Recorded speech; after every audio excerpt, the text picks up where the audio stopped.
The president of the company passed away, and his funeral is the day after tomorrow. I received the sudden news 2 days ago from my boss at the head office, the same one who had relegated me. Needless to say, you must come to the funeral, he insisted, making sure I would attend. As expected, any employee would go to the funeral of the president of their company, but I was fed up with my boss's attitude as usual. Today, I left the suburban branch office where I had been relegated and arrived at the nearest train station to head to the funeral home. It looked like I would get there on time. As I was about to walk through the ticket gate, I saw a woman pushing a wheelchair, struggling at the ticket counter. She seemed to be seeking help from the station attendant, who appeared uncomfortable. Watching closely, I noticed the woman looked like a foreigner, and the girl in the wheelchair, probably of elementary school age, also looked foreign. I wondered if they were mother and daughter. Curious, I casually walked towards them. They were speaking Vietnamese. In fact, I had majored in Vietnamese as a second language in college. Even though it was my second foreign language, I had taken all the classes and even obtained a certificate. I also had experience working as a hall staff member at a Vietnamese restaurant, so thanks to a life surrounded by native Vietnamese speakers, my Vietnamese speaking ability was fairly good. With this background, I decided to talk to her in Vietnamese if she was in trouble. "Can I help you with something?" I asked. She looked surprised for a moment but immediately replied in Vietnamese, "Oh, can you speak Vietnamese?" I nodded, a little relieved that she understood. "Yes, I do. I studied at university. I can speak a little. I thought you might need some help." Her eyes lit up. "Thank you, you were so kind. Actually, I was having trouble figuring out how to buy a ticket. I tried to ask the station attendant, but he couldn't understand me at all.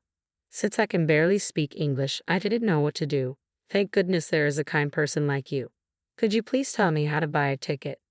"Oh, I see. That must have been hard. Of course, it's no problem. I'll show you at the ticket counter." I showed her how to buy the ticket, and we went through the ticket gate together. "Thank you so much. You were very helpful," they said, looking totally relieved. I was very glad that I could use what I'd learned to help others. "No, not at all. There's an elevator right there you can use," I said, pointing it out, but then realized, oh my, unfortunately, the elevator is out of order. "Oh dear, it looks like it's out of order," I noted. Hearing that, she became terribly upset. "Oh no, what am I going to do? I have something very important to do today." Her face, which had just brightened up, became gloomy again. I couldn't decide right away if I should carry the wheelchair up the stairs. Depending on the weight, it could take a long time, and I might not make it to the president's funeral in time. I thought about asking the station attendant for help by translating, but when I glanced at him, he was obviously avoiding eye contact with me. I didn't want to rely on those guys. "Okay, I gotta do it," I thought. I didn't want to come this far and just abandon them. I made up my mind. "If you want, I can carry your wheelchair up the stairs. Can you carry your daughter on your back?" "Yes, I can. Thank you," she replied happily. She picked up her daughter from the wheelchair, and I folded it up and carried it. It was quite heavy. Was it made in a foreign country or domestically? I had never carried wheelchairs before in my life, so I couldn't compare. I managed to carry it up the stairs. "Are you all right?" she repeatedly asked, even though she was also carrying her child on her back. "I'm fine. I think she is heavier than the wheelchair, isn't she?" I pretended to be calm and climbed the stairs. "I'm fine. I'm used to carrying my daughter on my back," she smiled. We reached the landing in the middle of the stairs and decided to rest there. "I'm sorry it's too late to ask you, but weren't you on your way somewhere? I thought you might be in a hurry." Yes, actually I'm in kind of a hurry." For a moment, I remembered my boss's face and answered with a smile. She suddenly realized, "Oh no, don't worry about us, you just go ahead." She said that, but there was no way I was leaving them in the middle of the stairs like this. There was absolutely no way she could carry this heavy wheelchair up by herself. "No, it's okay. You're more important. Let me help you to the end," I insisted. I checked my watch. I could still make it to the funeral just in time. After a short break to regain some strength, I climbed the rest of the stairs, little by little. "Hang in there, mister. Thank you." Her daughter cheered me on. Finally, we made it to the top. "We made it. We made it," I exclaimed. "I'm so glad. Thank you so much for your help." Thank you," she said, and the three of us shared the joy of reaching the platform. At that moment, we heard an announcement from the station. "The train will be leaving soon." "Oh no." I reflexively tried to run to catch the train, but the doors closed and it left. Oh my God, I muttered. Without that train, I would miss the president's funeral and be late. I'm sorry, it's my fault you missed the train, she said, apologizing profusely. I didn't want to make them feel worse than they already did. It's going to be all right. I'll figure something out, I replied, smiling to reassure her.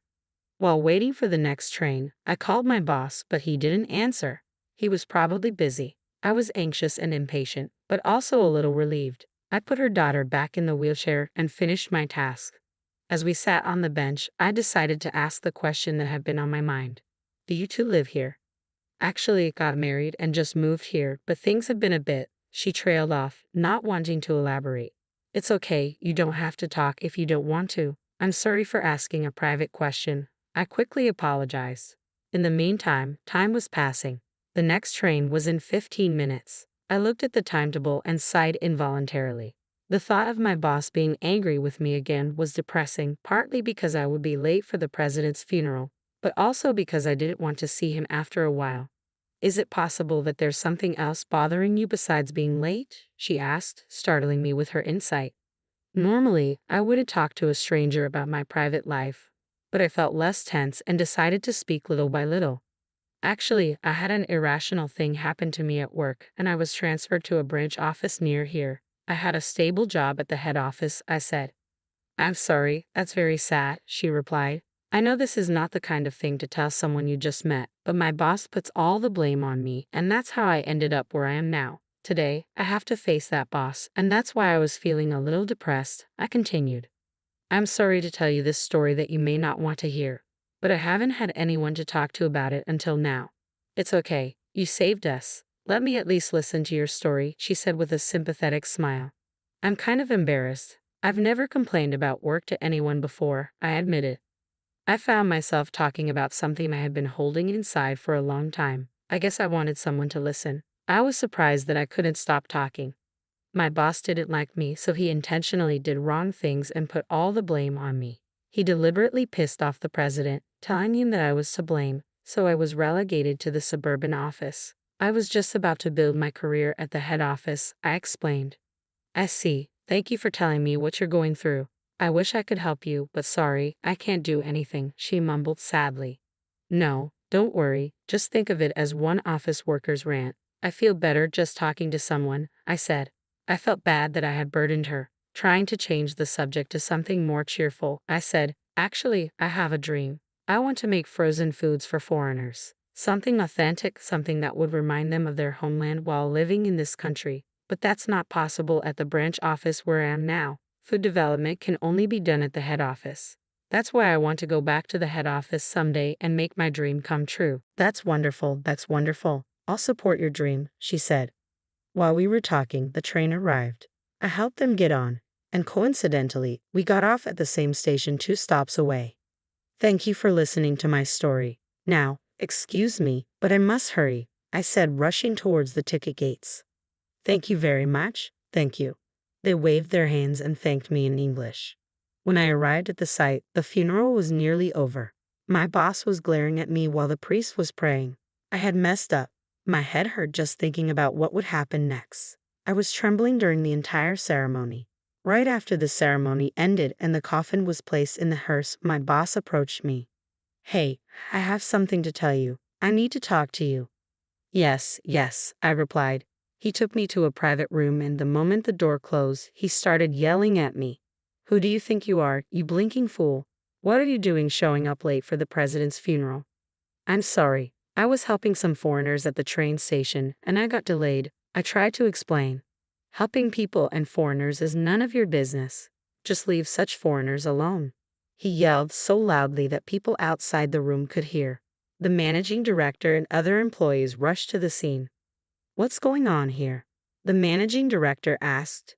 I thought it was inappropriate for him to be late for a funeral, so I scolded him, my boss said. I see. Being late is not good. So why were you late? The managing director asked me. Well, he said he was helping a foreigner, and I told him to leave that kind of thing alone. My boss interrupted. Just then, a young man who had been listening at the back of the crowd stepped forward. Wait a minute. What did you just say? The boss glared at the resolute young man. What is it suddenly? Excuse me, who are you? I am the son of the president of this company. It was my father's funeral today. I haven't been back in Japan for a long time, so you probably don't know who I am yet. I have decided to take over the company, he announced. Everyone looked surprised at the same time. I heard you speaking very loudly, so I had to listen to what you were saying. You seem to be blaming him for helping foreigners. I don't think that's a good thing. No, that's not what I meant. I was just warning him about being late for the funeral. My boss started to panic.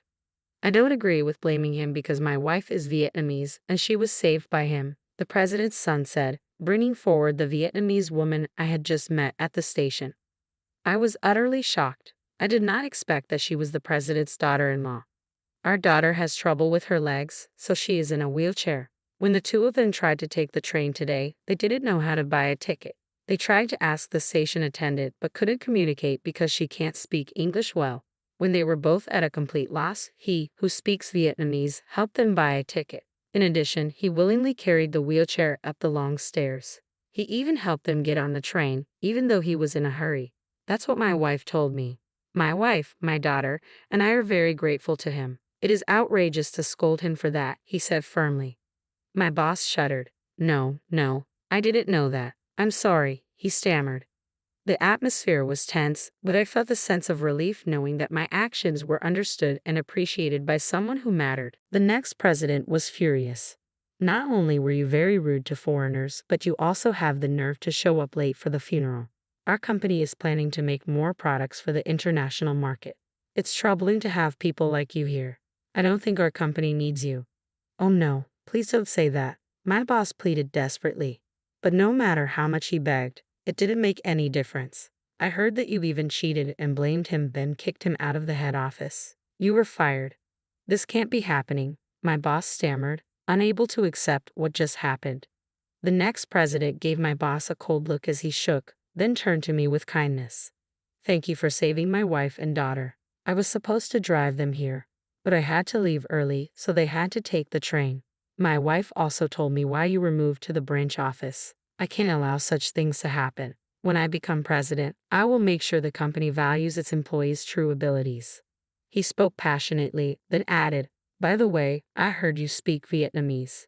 If you're willing, I'd like you to develop food products for foreigners at the head office. I was extremely surprised. Are you sure? Of course I'm sure. We need talented people like you to develop our products. A dream I had almost given up on was coming true. I was so happy and surprised that I found myself in tears. When the new president took over, I returned to the head office, where I had longed to work. I was finally able to focus on developing food products for foreigners. We created authentic bibimbap for Koreans, hot pot sets for Chinese, and koshari for Egyptians, among others. There were many failures at first, such as difficulties in properly defrosting large products. However, through the team's concerted efforts and repeated trial and error, we successfully commercialized the products. Once we started selling, the products became big hits, one after another. Our company's sales steadily rose. I'm so glad we entrusted you with this project, the president said, very pleased. Recognized for my achievements, I was promoted. Since that incident, I have become good friends with the president's wife and daughter, and they often took me out to dinner. I met her friend at a gathering later, and eventually, I married her. She was also Vietnamese, making ours an international marriage. Looking back, it felt like a strange twist of fate, but I was glad I took the plunge back then. Holding my baby, I resolved to do my best to make my wife and child happy. That is why I continue to work hard on product development. You're the candidate for the next president, the president once said at a company party, quite drunk. I knew he was joking, but those words made me happy. No one else had ever been told anything similar, so I wondered if it was somehow special. I hope so, and I'm secretly encouraged by it. For the sake of the president who cares about me, and for the company, I want to continue making products that will